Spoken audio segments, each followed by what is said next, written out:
Olá, minhas amigas, meus amigos, que a paz de Jesus esteja em nossos corações. Que imenso prazer, não é, estarmos aqui para mais um estudo da Joana de Ângeles. Queremos caminhar com serenidade, sem tristeza e com uma alegria profunda, porém sem algazarra, sem tumulto. Bom, e hoje nós vamos falar da alegria.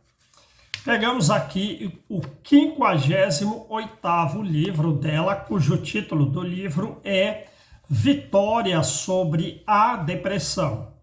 E o capítulo 15, que fala Viver com Alegria.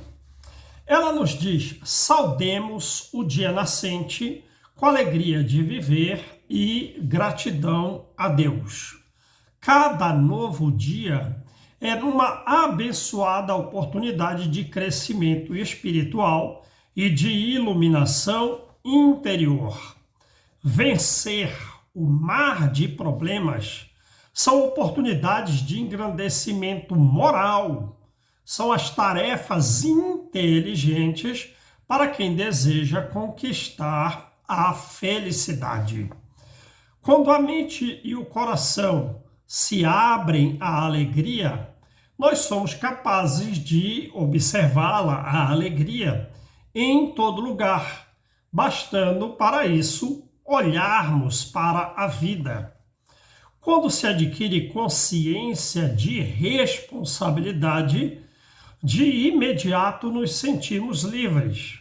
Mas essa liberdade só é conquistada com a ação que se transforma em bênçãos. Somente por intermédio do amor sublime é que o ser humano pode considerar-se realmente livre, mesmo que essa aquisição seja conquistada através do sofrimento. O sofrimento faz mal, mas em si mesmo ele não é um mal, porque oferece os recursos para a aquisição do bem permanente.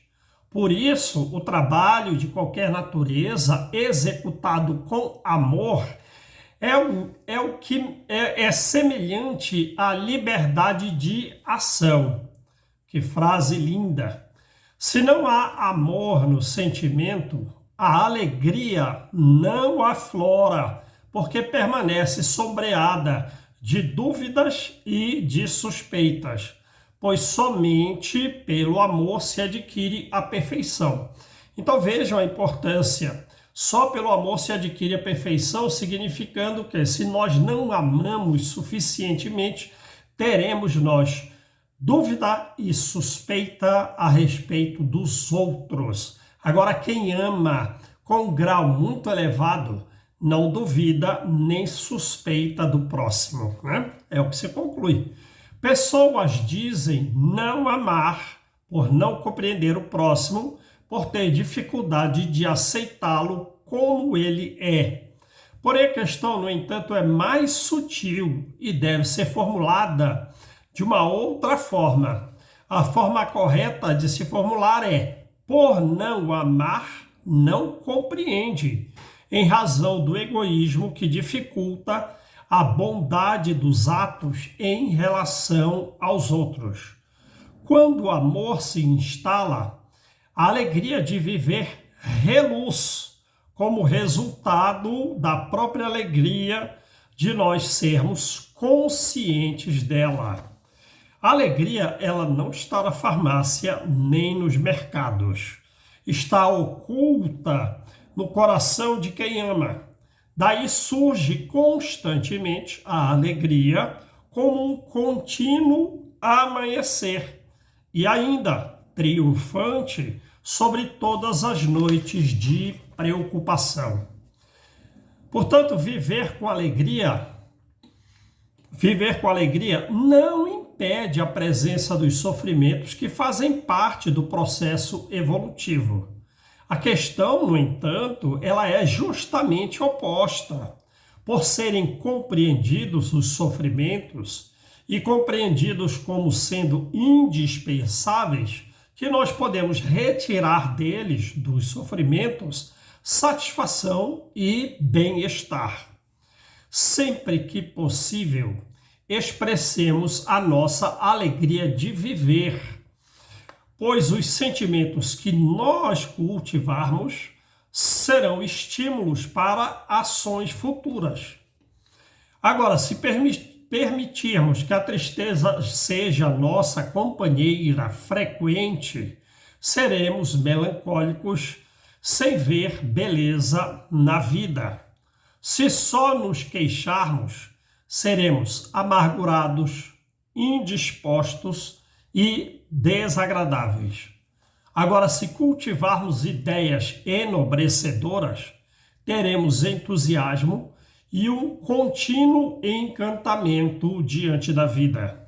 Se tivermos o hábito de encontrar sempre o melhor, mesmo nos acontecimentos em que esse melhor parece basicamente imperceptível, ou seja, nos acontecimentos menos felizes, mas se tivermos o hábito de procurar o melhor, mesmo quando ele é muito pequenino, e nesses acontecimentos menos felizes, desfrutaremos de uma esperança e de contentamento permanentes. A existência física, ela não é uma viagem ao país da fantasia.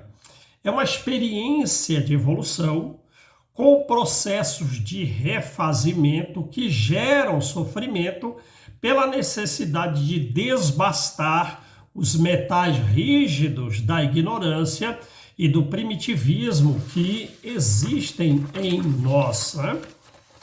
É natural, portanto, que a dor seja, muitas vezes, nossa companheira.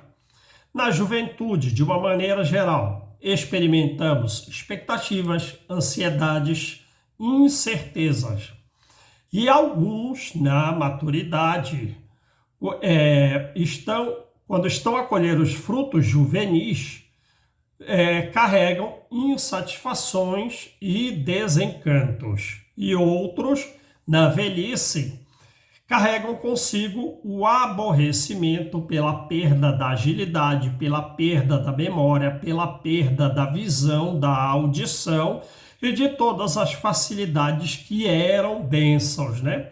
Sempre haverá motivo para a reclamação, pois, como disse Jesus, cada dia tem o seu próprio mal, conforme está retratado em Mateus capítulo 6, versículo 34, que deve, portanto, esse mal diário ser aceito com naturalidade. Agora, se encararmos os acontecimentos com alegria de viver, desses acontecimentos, retiraremos sempre a melhor parte, semelhante a Maria, no episódio retratado por Lucas, capítulo 10, versículo de 38 a 42, quando Jesus diz à irmã de Maria: Marta, Marta, estás muito preocupada com muitas coisas, mas, porém, somente uma é necessária. E Maria escolheu a melhor parte, e essa não lhe será retirada. E a melhor parte é sempre aquela que é boa para a mente e para o coração. Não aquela que é útil para o corpo, mas para a mente e para o coração. Alegremo-nos, portanto, de estarmos no corpo, com oportunidade de corrigirmos os nossos erros, com oportunidade de realizarmos novas tentativas felizes, de mantermos convivências saudáveis e de nos enriquecermos incessantemente. Naturalmente, é o enriquecimento moral. A vida vivida com alegria é um hino de louvor a Deus. Portanto, não nos permitamos a convivência emocional de manifestações negativas. Significa que, se estamos ao lado de alguém que se manifesta negativamente, nós temos que ainda assim permanecermos bem, sem lhes absorver os miasmas, até mesmo para que possamos auxiliá-la, né? Senão, nós não estaremos em condição de auxiliá-la, nós próprios nos atrapalharemos e talvez pioremos a condição da pessoa que já está negativa, né? Observemos o nosso caminho e vamos regá-lo, mesmo que seja com suor e lágrimas, porque para que as sementes de amor nesse nosso caminho germinem e se transformem em flores que vão ornamentar a nossa jornada evolutiva. Libertemo-nos, ainda que com grande esforço, do primarismo, filho da agressividade, filho do egoísmo e do inconformismo, porque esse primarismo é através dele que nós nos julgamos especiais, superiores aos outros no mundo, quando na verdade estamos todos sujeitos às mesmas imposições da vida evolutiva. Alguém que cultiva a alegria de viver já possui um tesouro que deve espalhá-lo à sua volta, com todos o que o cercam, tornando mais belo o dia de cada um dos outros através do sol da sua alegria.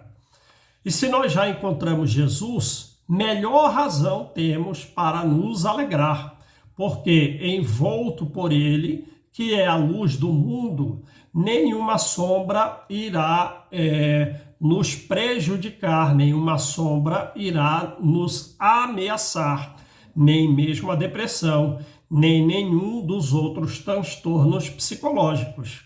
Seremos, ao longo da vida atual, o que fizermos de nós mesmos a cada instante, ou seja, seremos o resultado dos nossos atos, dos nossos feitos.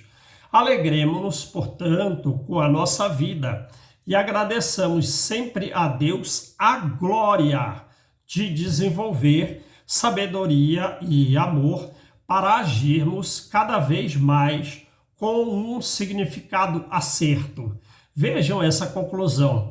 Ela vai então dizer que nós que não possuímos ainda sabedoria num grau adequado, nem um grau adequado de amor, as nossas ações, elas não são tão corretas ou não estão tão profundamente corretas como deveriam estar, como deveriam ser. Mas estamos pelo menos acertando o rumo e sigamos então na direção de Deus.